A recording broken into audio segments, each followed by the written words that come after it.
Perkenalkan, nama saya Faustina Rismala Dunastiti dengan NIM 162251024.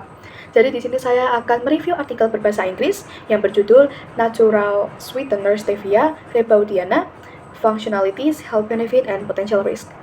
Jadi artikel ini ditulis oleh 5 anggota, yaitu Victoria, Alicia, Maria, Kenneth, dan Oleh. Artikel ini ditulis pada tahun 2021. Kemudian latar belakang dari studi, dimulai dari problem penelitian, yaitu mekanisme molekuler dari efek biologi stevia masih belum sepenuhnya dipahami. Kemudian, efek jangka panjang dalam mengonsumsi stevia pada manusia juga masih terbatas. Kemudian pertanyaan dari penelitian artikel ini yaitu, apakah stevia dapat menurunkan glukosa darah dan meningkatkan sekresi insulin, serta bagaimana aktivitas antioksidan dan antibakteri dari stevia. Kemudian hipotesis dari penelitian yaitu stevia meningkatkan sensitivitas insulin dan transport glukosa. Kemudian cangkupan dari penelitian itu masih terbatas pada manusia. Jadi sebagian besar studi stevia ini masih kepada hewan. Dan hasil studi kepada manusia juga tidak selalu konsisten. Kemudian selanjutnya ada metodologi penelitian. Dimulai dari desain penelitian. Desain penelitian itu berupa eksperimental kepada beberapa hewan coba. Kemudian ada uji klinis acak terkontrol dan studi in vitro. Kemudian karakteristik sampel. Jadi sampel yang digunakan di sini adalah hewan, yaitu tikus.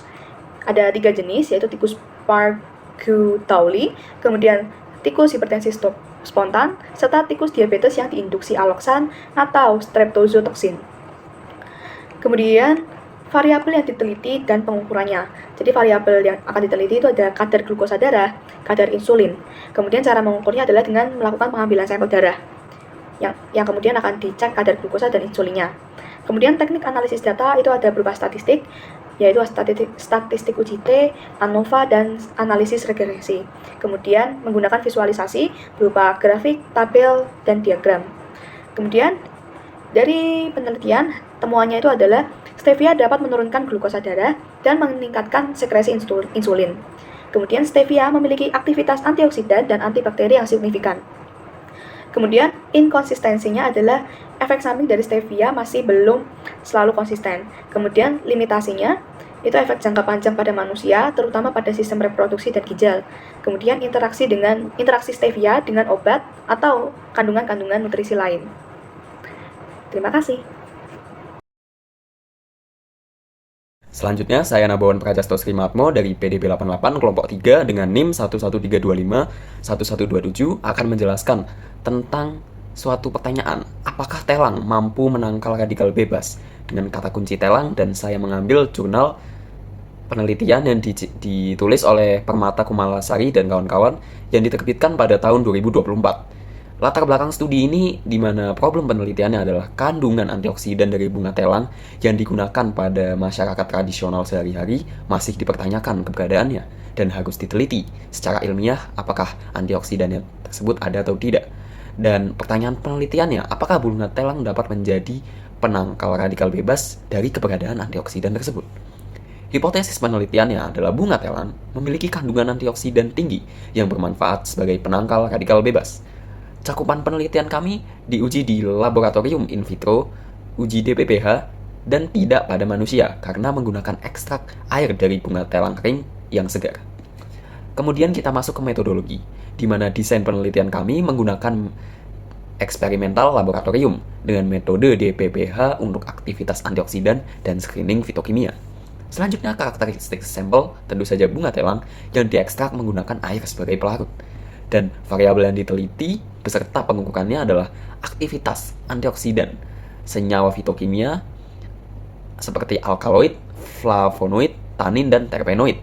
Dan pengukurannya menggunakan persen peredaman radikal atau inhibisi UPPH, uji metode kimia dengan metode kualitatif. Dan teknik analisis data yang digunakan adalah analis DPPH, persentase peredaman, dan juga screening fitokimia dengan metode kimia klasik. Dan pada jurnal penelitian tersebut, kami menemukan bahwa ekstrak air bunga telang mengandung alkaloid, flavonoid, terpenoid, tanin, dan ia menunjukkan aktivitas antioksidan terhadap DPPH. Baik, selanjutnya untuk inkonsistensinya. Karena ini ekstrak air, mungkin saja aktivitas antioksidan berbeda jika diekstrak dengan pelarut organik seperti metanol atau etanol. Dan tidak jelas efek in vivo di dalam tubuh manusianya seperti apa dari ekstrak ini. Dan juga yang terakhir ada batasan kuantitatif, nilai konsentrasi yang efektif yang mungkin belum dibandingkan cukup banyak, seperti dengan standar di vitamin C. Lalu limitasinya, hanya diuji secara in vitro, hanya satu pelarut yaitu air, screening fitokimia kualitatif yang tidak mengukur secara kuantitas, dan tidak ada uji biokompatibilitas atau efek pada tubuh manusia.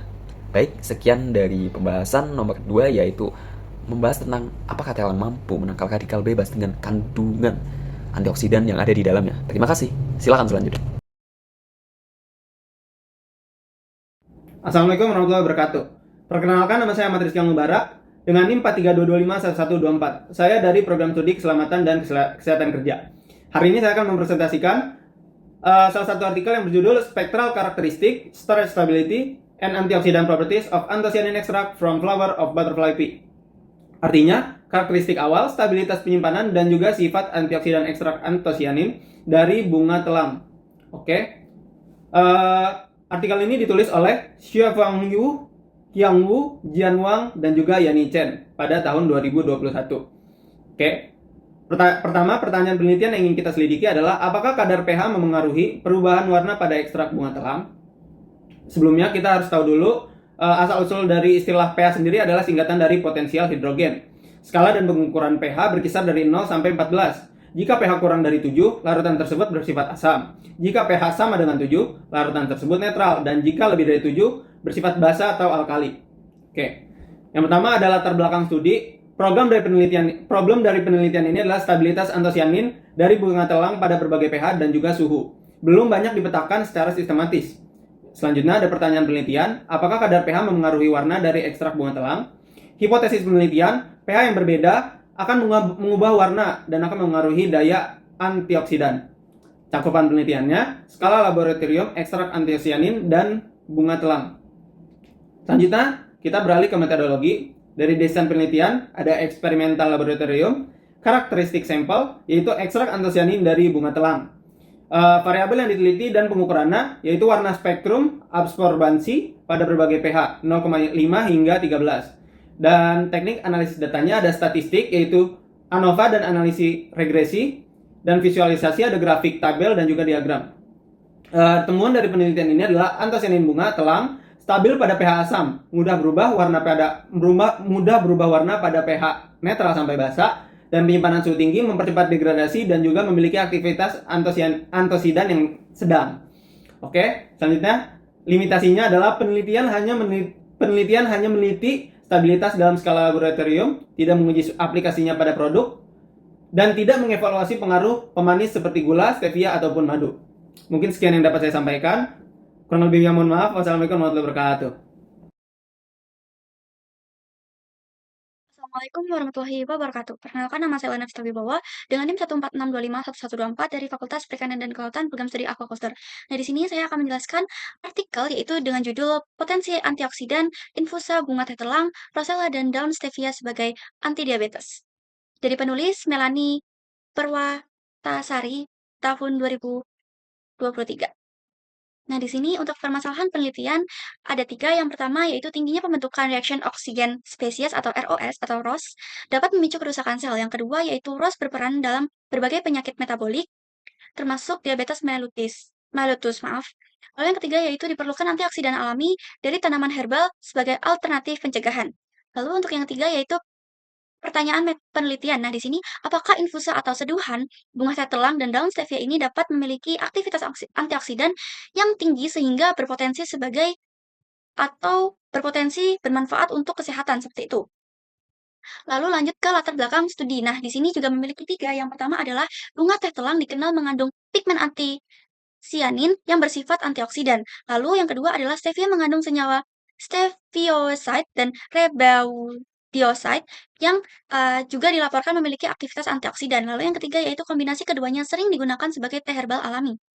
Lalu bisa kita next yaitu hipotesis penelitian. Nah, di sini infusa bunga teh telang dan daun stevia ini juga memiliki aktivitas antioksidan yang cukup tinggi sehingga dapat membantu mereduksi stres oksidatif seperti itu.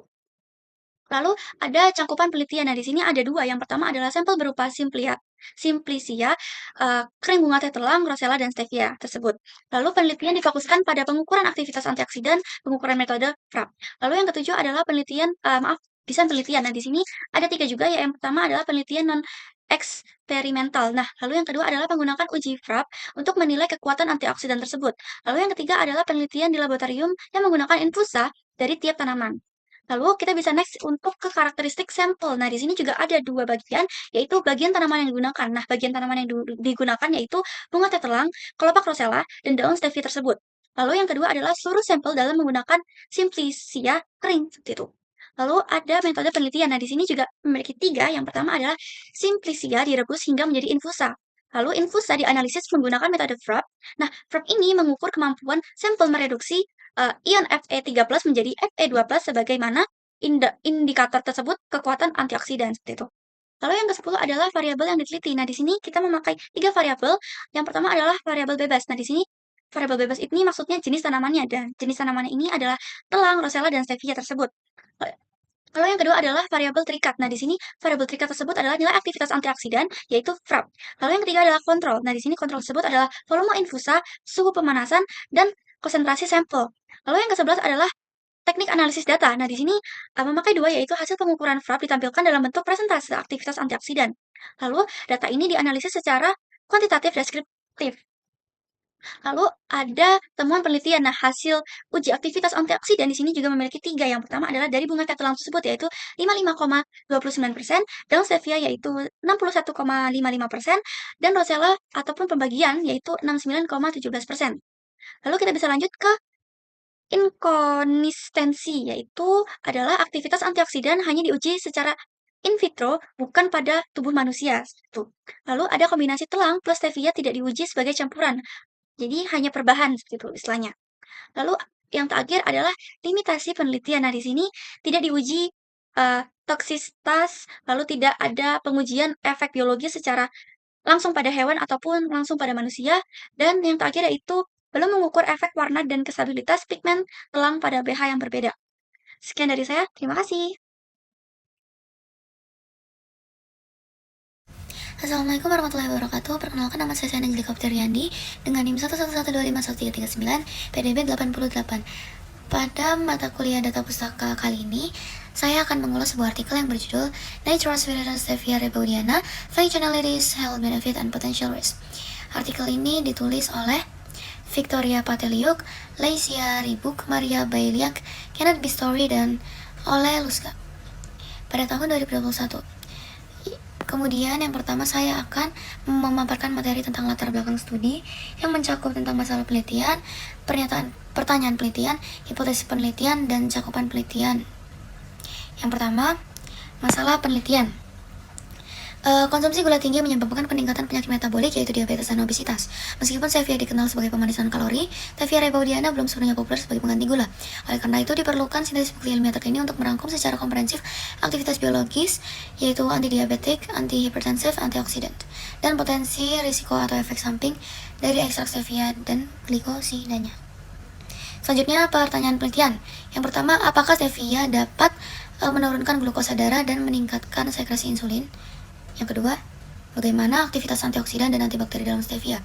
Kemudian dari pertanyaan tersebut, dalam studi ini dapat disimpulkan sebuah hipotesis penelitian yaitu glikosida steviol seperti steviosida dan rebaudiosida A yang terkandung dalam stevia diprediksi memiliki efek antihiperglikemik yang berarti dapat menurunkan glukosa darah dan meningkatkan sekresi insulin. Selain itu, ekstrak stevia diharapkan menunjukkan aktivitas antioksidan dan antibakteri yang signifikan. Secara singkat, stevia meningkatkan sensitivitas insulin dan transport glukosa. Kemudian yang terakhir dalam bab latar belakang yaitu cakupan penelitian. Yang pertama terkait keterbatasan. Sebagian besar studi pada hewan, studi manusia masih terbatas dan hasilnya tidak selalu konsisten. Selanjutnya tentang metodologi, yaitu ada tentang desain penelitian, karakteristik sampel, variabel yang diteliti dan pengukurannya, teknik analisis data, dan temuan penelitian. Yang pertama, desain penelitian. Desain penelitian berupa eksperimental atau hewan coba, kemudian uji klinis acak terkontrol atau RCT, RCT, dan studi in vitro. Kemudian karakteristik sampel sangat beragam.